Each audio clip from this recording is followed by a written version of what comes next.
good question. We're all people, all over the world. We all look different, we all grow up in different ways. So we need to learn. Sometimes we don't think about the massive world that exists out there, and we think even less often about the great culmination of human wisdom that is collected over the millennia. But hope has been the subject of thought for a great many thinkers in this and every other time.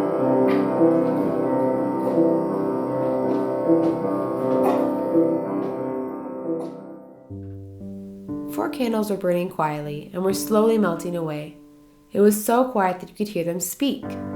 The first one said, "I am inner peace.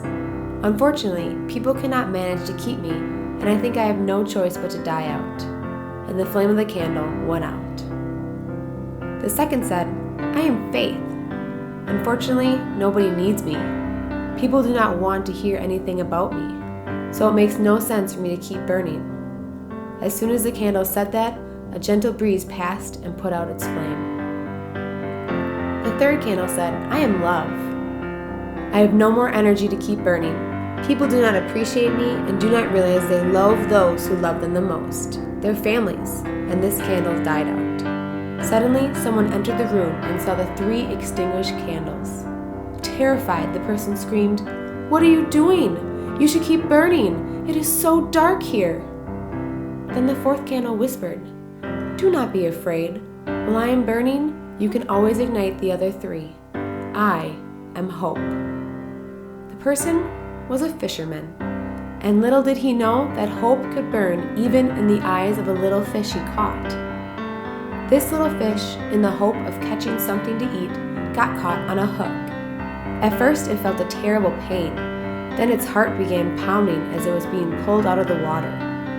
Although the fish was small, its heart was too big for the ocean. As a matter of fact, it had long wanted to see the sky. It had wondered what it would be like, what it would resemble. Thus, on the one hand, it was full of burning interest. On the other, with fear of the impending horrible death. The fish knew that there were fish that had also seen the sky, but who had managed to get off the hook.